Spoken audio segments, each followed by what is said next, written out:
माटी के नायक के पार्ट 7 में आप लोगों को एक गुरु के बारे में बताया गया था जिनका नाम था रामदयाल सिंह मुंडा। वे अपने विचारों और लेखों के माध्यम से कई युवाओं को प्रभावित करते हैं और झारखंड राज्य निर्माण आंदोलन से जोड़ते हैं। आज ऐसे ही दो गुरु के बारे में जानेंगे जिनका नाम है doctor BP Kesari, doctor Sanjay Basu.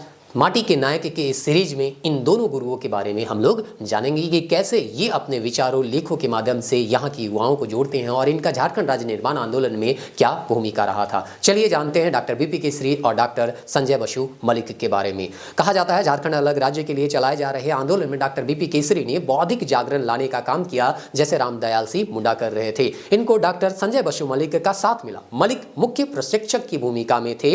युवाओं और छात्रों को बौद्धिक रूप से तैयार करने के साथ डॉक्टर केसरी और डॉक्टर रामदयाल मुंडा के विचारों को युवा पीढ़ी तक पहुंचाना इनकी मुख्य जिम्मेवारी थी ताकि लोग समझ सके कि हमें अलग झारखंड राज्य क्यों चाहिए। दरअसल आम जन की उपेक्षा से व्यथित केसरी ने झारखंडी समाज को आर्थिक और मानसिक पिछड़ेपन से मुक्ति दिलाने के लिए ही राजनीति में प्रवेश किया था। तो एक शिक्षक राजनीति में आते हैं केवल इसलिए ताकि झारखंडी समाज का जो आर्थिक और मानसिक पिछड़ापन है उससे वो बाहर उन्हें निकाल सके। अपने राजनीतिक सफर में वे झारखंड पार्टी के उपाध्यक्ष 1973 से 90 तक रहे, झारखंड समन्वयक समिति के संयोजक 1987 से 95 तक रहे और भारत सरकार द्वारा गठित झारखंड विषयक समिति के सदस्य 1989 से 95 तक रहे। झारखंड अलग राज्य की मांग को लेकर आर्थिक नाकेबंदी के दौरान डॉक्टर केसरी सहित सैकड़ों आंदोलनकारियों को 8 घंटे की हिरासत में रांची के हिंद पीढ़ी थाने में रखा गया था। झारखंड मार्च के दौरान 2 से 8 अप्रैल 1988 तक वे उड़ीसा के क्योंझर के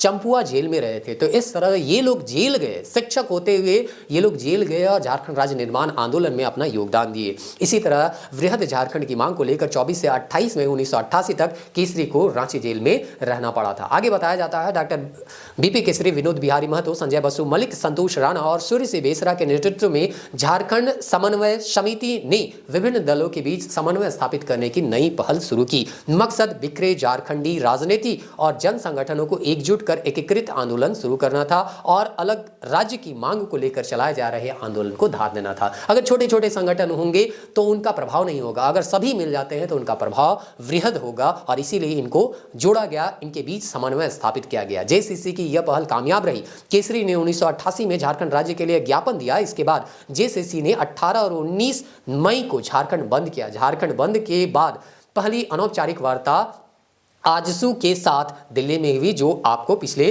कई पार्टों में बताया गया है। इसके बाद पटना में बिहार सरकार के साथ भी वार्ता हुई। इसमें केसरी ने कह दिया था कि ये एक राज्य का विषय नहीं है बल्कि यहाँ के लोगों का